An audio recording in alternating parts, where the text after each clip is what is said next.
So today I'll be ranking 14 of Anderson .Paak's best collaborations. There are a few songs that I notably left out, including Cut 'Em In with Rick Ross, Blessings with Chance the Rapper, and a few others. But just to keep this video concise, I wanted to narrow it down a bit. There are 5 categories today, which include Perfect Song, 9 out of 10, Great, Good, and Not My Favorite. This is in no particular order, and up first we have Coast with Hailee Steinfeld. Although Anderson's been in and around the pop circles, I feel like this may be the most pop-oriented track on this entire list. This song in particular though, I don't think it's enough love. I'm super tempted to put it into Perfect, to be honest with you. It's either Perfect or 9 out of 10, but because I think a few songs are a little bit more deserving, I'm gonna put it in 9 out of 10. Up next, we have Dang with Mac Miller. This feels like one of the standout tracks of Anderson's entire discography, especially when it comes to his collaborations, and this song went on to mean so many different things with Mac's passing. It can be seen as losing a lover, but it can also be seen as losing a friend, which probably means a whole different thing to Anderson when he performs it now. If you go back to my video I did a few months ago ranking every Mac Miller album, I put Divine Feminine as a perfect. And both because I love this song and to stay consistent, I'm putting this in Perfect. Up next we have Dapper with Domo Genesis, who is one of the odd future cast that just hasn't seen the same type of prominence as a Tyler, Frank, and Earl Sweatshirt.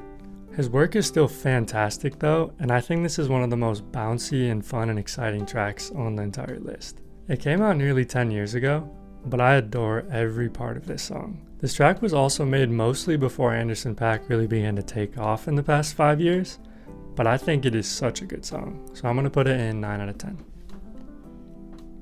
Coming up at number 4, we have Due to Me with Kaytranada. On paper, this could have been one of my favorite songs of all time. And if I sit with it, honestly, it could become that. I think it has everything that I love from both artists. It really ties in a lot of electronic production, still has a ton of emphasis on the drums, and just has that carefree and swagger that you feel from a song from either artist. I feel almost bad putting it in Great, but I feel like for me personally, which this whole list is, I would put Great. Now we have KeepHer with Thundercat off the new NxWorries album, Why Lord. A lot of people commend the Migos for having great ad-lib game, and I think this is that kind of energy reincarnate on a different type of track. Any music that Thundercat works on is simultaneously so unserious, but so good and musically complex at the same time. Even though this isn't technically the title track of the album, it kind of feels like it because it very clearly paints the picture of the divorce that Anderson's going through at the time. I cannot help but to laugh every single time that one of them says, bitch, after just whatever part of the song it is. I think it's so carefree, I think it's so meaningful, and I think this is my personal favorite off of the project. And honestly, in the context of Anderson's work, I'd put this song as perfect. Next, we have Lock It Up with Eminem. If this song was released in the early 2010s, I think I would have a totally different outlook on it. I was a huge fan of Eminem growing up, but honestly as more time has went on, I felt myself disconnect from his music. And while you can't deny the staying power that he's had, especially on the charts, I still haven't returned to this song more than 2 or 3 times since it released. I think it's awesome that these two work together, and once again, maybe it's a track that I'll get into later on, but for the time being, it is not my favorite. Now we have Poetry in Motion with Sir. This honestly might be the most underrated song on the list. Anderson's touch on the production with the drums is so palpable, and the bars from both of them are seamless. This was honestly one of my favorite collaborations of the 2020s so far, and I think it is still so overlooked. It really should be getting the same love as some of these other tracks, and I think it is a perfect song. Next, we have R&P with Cordae. This definitely feels like a top 3 most popular collaboration for Anderson, and honestly, for good reason. Not only do those two have such great chemistry and even better lyricism on the song, but J. Cole also produced it, which is something I did share on a YouTube short if you want to check that out. R&P also felt like one of the most memorable songs from the time period, and that kind of leaves me in a hard spot as where to put it. I don't listen to it a ton anymore, but it's probably just because it came out so long ago now. With that said, I think just out of respect for such a great collaboration and just a great song, it is a perfect track. Now it's time to cover the coveted Silk Sonic collaboration. With this one, I chose Leave the Door Open. I think there's a ton of songs that could have been chose, but it feels almost disrespectful to leave that out because of how popular and successful it was. Seeing these two together was probably the coolest and most suave duo I've seen in my lifetime, and I think that energy was really portrayed in the visuals, and the rollout, and in the music itself. I do really like this song, and it deserved the hype, but to be honest, I think I'm gonna put it in 9 out of 10. I think it's great, and that's no knock to the song itself, but I do think there are a lot of songs that deserve a perfect category in Anderson's work outside of this. Next, we have Still Life with the leader of BTS, RM. I honestly really expected to love this song right out the gates, but something about it just really didn't stick with me. Maybe it's just because I haven't had my moment with K-pop yet, outside of a few songs like On the Street with J. Cole and J-Hope, or Matt Champion and Jennie. Either way, for whatever the reason, it just hasn't really stuck with me. I do think it's good, I don't think it's great, so I'm gonna put this as our first solid. I'm starting to realize maybe I should have condensed the not my favorite and solid category because I'm such a big fan of Anderson, but either way, let's get into the next song. Next, we have Make It Better with the legend Smokey Robinson. This one almost feels like a passing of the torch from Smokey to Anderson, and this track really just epitomizes the word smooth. Anderson's always been so clean on the instrumentals, and Smokey's always been so smooth on the vocals. This just feels like a great collaboration, and honestly is just peak of what I would hope a song could be. I think I may put it in 9 out of 10 though, because 2 of the next 3 songs are some of my favorites by Anderson, period. So it is great, but just to keep perfect from being so condensed, I'm gonna put this in 9 out of 10.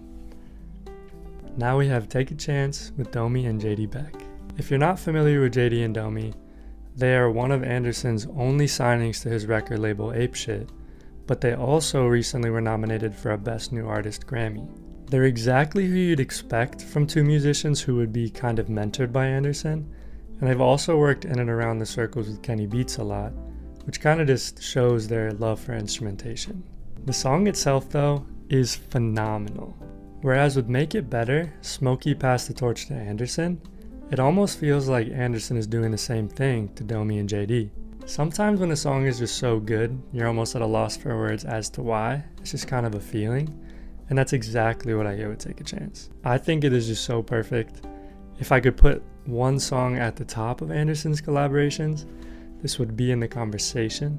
I know that could be a grand sentence to say, but I really believe that this is one of his best features and best collabs ever. So I'm putting this in perfect song. Up next, we have another song from a NxWorries project, and this one is Where I Go featuring Her. The more the time goes on, the more I think I should have condensed these categories a bit, because this song is also perfect. I would just be lying to myself if I tried to move it around, but I think this is just also peak collaboration and goes to show that Anderson is really at the epicenter of so many amazing tracks, of so many amazing artists, and I just have to put this at perfect. I just could not do it. And last but not least, we have Tints featuring Kendrick Lamar. This one is pretty hard for me, to be honest. Kendrick is clearly in another prime of his life that just seems like it's on an upward trajectory. With where these two are at right now in their careers, this could be one of the biggest songs ever made commercially. But since it was made in 2018, this leaves them making it at a different time in their career. Granted, this did come after Kendrick made Damn, and it also came at a time where Anderson was really hitting his stride. But to be honest, compared to a lot of the other tracks on this list, it did not resonate with me as much as I would have expected it to, because I'm such a big fan of both of them. It definitely is above not my favorite, so it's just between great and solid. And I don't know, I honestly think I'm going to put this one in solid. I think if I put more time into listening to it, it could go to great or even 9 out of 10. I think it's good, but honestly I just wouldn't be being truthful if I put it anywhere above solid. So thank you for watching. I thought this was just a fun practice to see kind of how I felt about one of my favorite collaborators of our generation. Clearly I'm a big fan of a lot of his songs, if you couldn't tell by the 6 songs in the perfect category and the 4 in the 9 out of 10. I really could have condensed this into just 4, but I thought compared to my last one about Mac Miller that I wanted to make it into 5, but I still think this was really fun. I'm pretty happy with how it turned out. I don't think I would change much or anything really at all other than just changing it to 4 categories. I would also love to hear what you think about other songs of his that could have been added. There were a lot of different ones like the Black Panther soundtrack song, Cut 'Em In like I mentioned earlier, and a few others, but this is kind of just what I came to, and yeah, it's really fun to do videos like this, and I appreciate you watching. So let me know what you think. Let me know what songs I missed and where you'd put them, and I'll see you in the next video. Thanks for watching.